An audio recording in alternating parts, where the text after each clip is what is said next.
What's going on, guys? JSGC here, and we are here for another Manchester City video. This is a video request and it is a little bit different, but today we're going to be looking at 5 strikers that could well replace Sergio Aguero. Now, Sergio Aguero's contract is running down at Manchester City. Less than 6 months to go. Hasn't signed a new contract at Manchester City so far. City, regardless of the Aguero contract situation, are going to try and address that striker problem in the summer. So we're going to look at 5 players that that player could well be. But before we crack on with this video, make sure, like always, if you are enjoying the content, want to help to support my channel, then make sure you do subscribe. We're aiming for 15,000 subscribers. We're very close to that now, so any help towards that would be much appreciated. My social media links, they're in the description below, and sliding across at the bottom of the screen if you want to go and follow me on my social media. Email also in the description below too. If you want to hit me up for any sponsorships for any videos or any general business enquiries, leave a thumbs up or a like on this video as well. If you do enjoy this video, that would be much appreciated. And yeah, most importantly, let me know who you think should replace Sergio Aguero at Manchester City. What a statement. Horrible statement for me to say, because I don't want Sergio Aguero to ever leave Manchester City, but we're getting more and more towards that point now. So let's have a look at who them players could be. So, no particular order this. We're going to have a look at the first player. So, the first player that I've got in mind is Kylian Mbappe, the 22-year-old French striker for Paris Saint-Germain.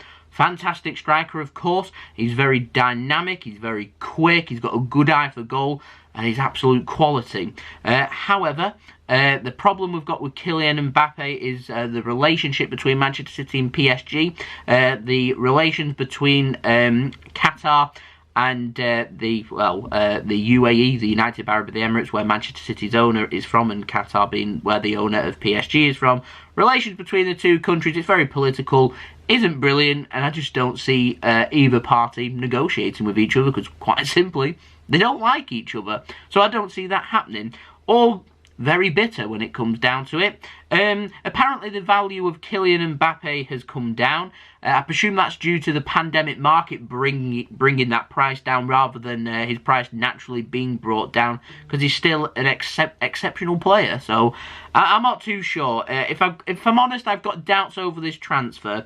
I don't see it being a cheap transfer. I mean, I've heard people chuck out like £100 million will get you Kylian Mbappe, and I just don't believe it. PSG paid a lot of money for Mbappe. They paid what was it, like 100 to 100 and was it 150 to 160 million pounds, something like that, what they paid for Mbappe. I can see them wanting that and probably more as well. So I personally don't see this one. I'd love Mbappe at Manchester City. I think he'd flourish here, but yeah, I'm not, if I'm honest, convinced that he will join us.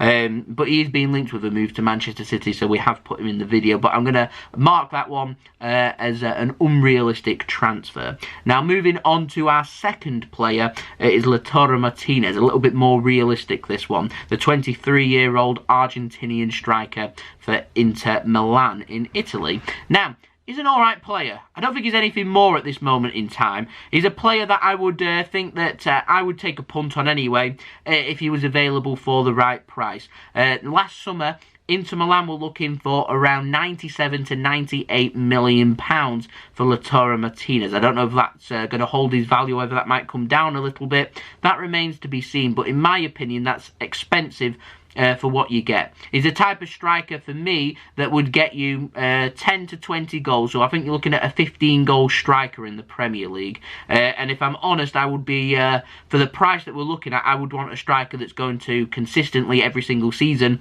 like what Sergio Aguero was like at Manchester City, that would be up there scoring, getting towards 20 goals, north of 20 goals every single season whilst he's at Manchester City. And so I don't think he's at that level right now, and so I wouldn't be paying a price that reflects that he is at that level, because I don't think he is there right now. Now, if that price was to come down, maybe towards 50 to 60 million pound, which is much more the value that Manchester City like to pay for players, then maybe I would be taking that risk to try and sign Martinez and develop him into a striker that is capable of getting 20 plus goals consistently every single season in the Premier League. for £98 million. It's not my money, but personally, I wouldn't get involved in that. But he's certainly a player that City are having a good look at, and should City have no other players that come available or nothing else works, City could well move for Martinez. But if that does happen, I think we may be paying over the odds. But again, he might come to City, we might pay a lot of money for him, and he might hit the ground running and score lots of goals. So remains to be seen. We'll see. Now, looking at the third player, leads us on to Darwin Nunez, the Uruguayan 21-year-old striker for Benfica. Certainly getting linked with a move to Manchester City. Has a release clause of €150 million, which City, I'll say right now, will not be going towards. He's a good player. To me, though, I'm addressing this because he's getting linked with a move to Manchester City. I think he needs more experience in Lisbon before making a move for him. I feel like if he moves now, it may just be a little bit too soon. I could accuse João Felix of doing that as well. He went to Atletico Madrid. He went for his release clause of €120 million.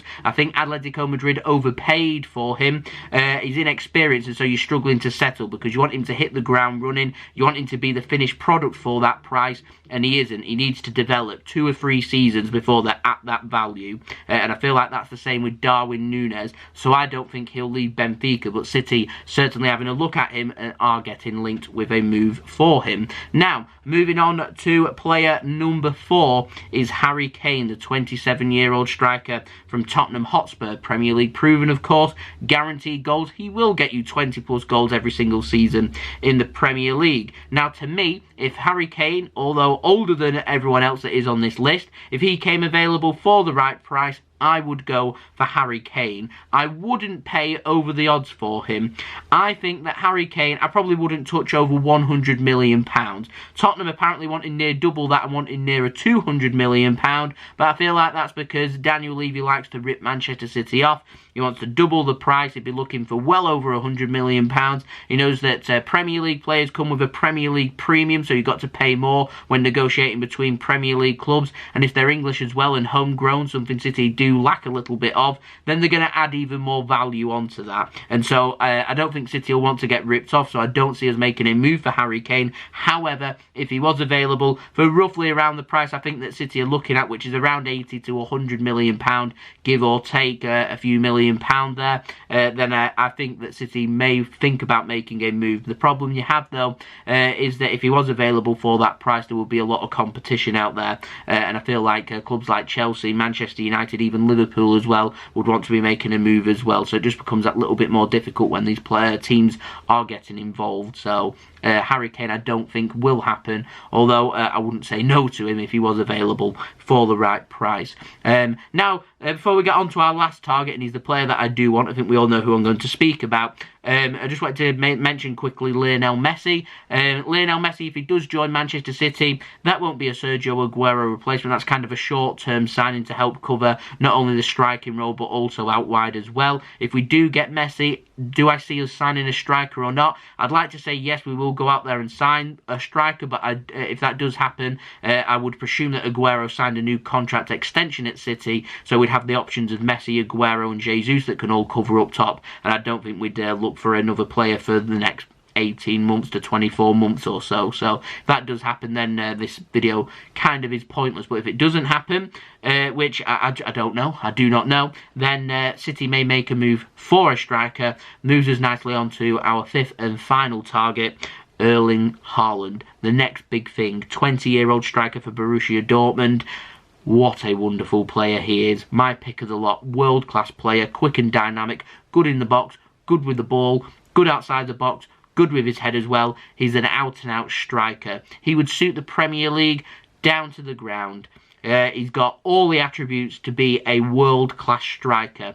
And Man City are actually in a very good position to sign Erling Haaland. We've got the big advantage that his dad used to play for Manchester City. We've got pictures circulating of Haaland as a kid wearing a Manchester City shirt. And so being able to persuade him to join Manchester City shouldn't really be a problem, if I'm completely honest. My only concern with regard to this deal, well, actually, I have two, but my biggest concern would be his agent, who is Raiola. Now, Raiola does not like Pep Guardiola, criticised him in the past. They don't like each other. He's also criticised Chicky as well, doesn't like working with him either. So it makes the deal, before anything's even been discussed or talked about by either club or with the agent or with the player, we're already at a problem with the agent, because quite frankly he doesn't like the people that are associated with Manchester City. Now, the one thing Manchester City do have going in their favour here is that Raiola loves money, and so Manchester City, I'm sure for the right price, Raiola would speak with Manchester City, and if he was getting a lot of money from it, I'm sure he'd try and get Haaland to sign for Manchester City.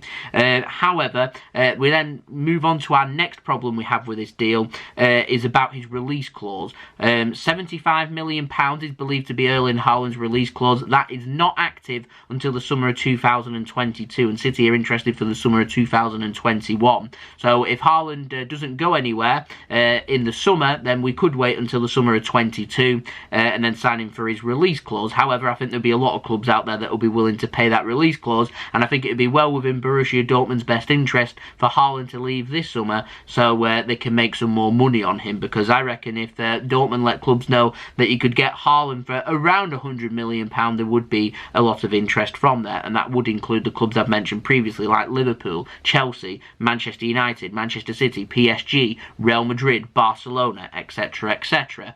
And so there'd be a lot of work for City to get this deal done. So the only way I see us getting this deal done was if we was to move quick and make it clear to Erling Haaland that he needs to make sure, if he wants to join Manchester City, then he needs to make that clear to his agent and to Borussia Dortmund, that he won't even contemplate speaking with other clubs, he just wants to join Manchester City. That is what it would take for Haaland to join Manchester City. It's difficult to get done, but not impossible. If City do want Haaland, what I will be saying is that they'd have to start working throughout this winter and into the spring, ready for the summer to make their move. And that all starts with inquiries to the agent and to the club and everything, which as of yet haven't heard anything on. So there we go. They're the players that I think could replace Sergio Aguero at Manchester City. Would love to know your thoughts in the comments below as to who you would like to replace Sergio Aguero at Manchester City, that long-term Aguero replacement. So yeah, let me know in the comments below. The more realistic, the better. Leave a thumbs up if you did enjoy this video. Let me know your thoughts in the comments below too. Don't forget to subscribe. 15k subscribers we're aiming for, so any help towards that would be much appreciated. Don't forget also social media links in the description below, sliding across at the bottom of the screen if you want to go and follow me on my Twitter and Instagram. Email also in the description below too if you want to hit me up for any sponsorships for any videos or any general business enquiries. We're rolling out daily Manchester City transfer updates, so do stay tuned for that as well. And I'll see you all again very soon. So thank you everyone for watching. I hope everyone is safe and well. I've been JSGC. Peace. Ciao for now.